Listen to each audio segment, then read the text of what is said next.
So we did two things today. Today is Monday, February the 8th, and we did two things. One thing we did was we finished up our plot pyramid that we had started working on by adding to our climax. So the class agreed that the climax was when the staircase is complete and all of a sudden Jose is gone.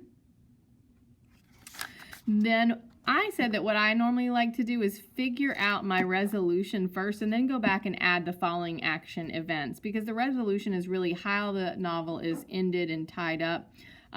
So we all came to the conclusion that Lizzie leaving with baby Elena and Cleo to travel to Texas to live with her dad was part of that resolution, and that Cleo can see and Eleanor admits blinding her, which leads Lizzie to question, was Jose really St. Joseph? Remember at the end, Lizzie is still questioning, did that really happen? Could that really be true?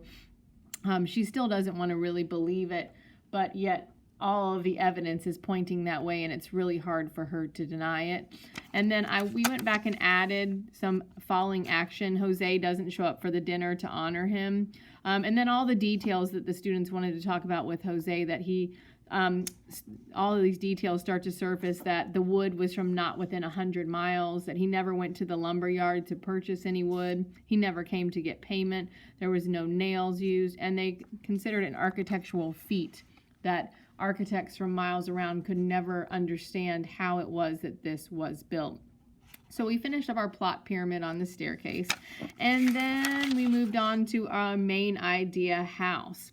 Now, we talked a lot about main idea being the roof, and then the sides are held up by the details.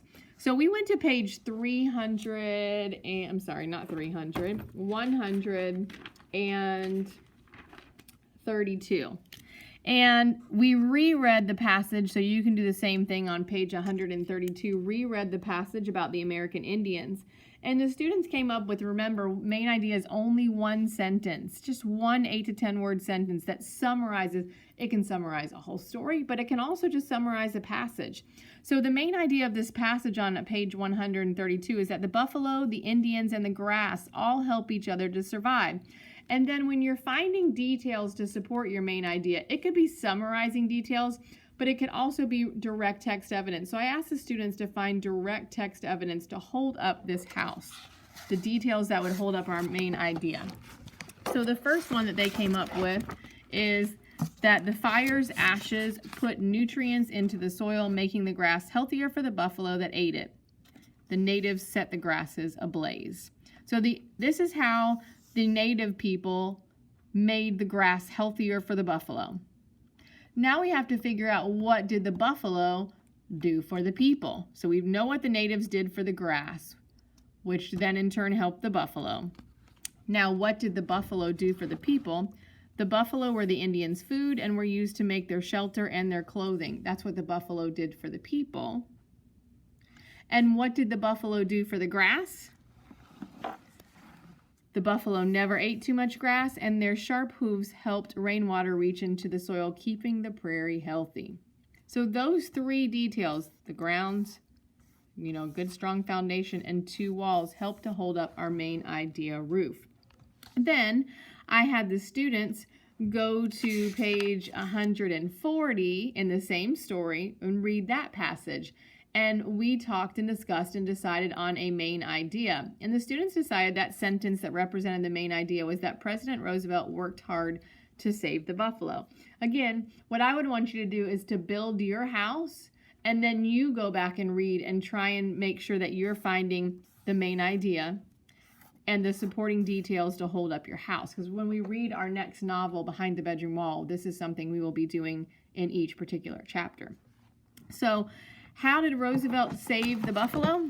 Well, one thing he did, President Roosevelt established the National Bison Range and made it illegal to shoot buffalo.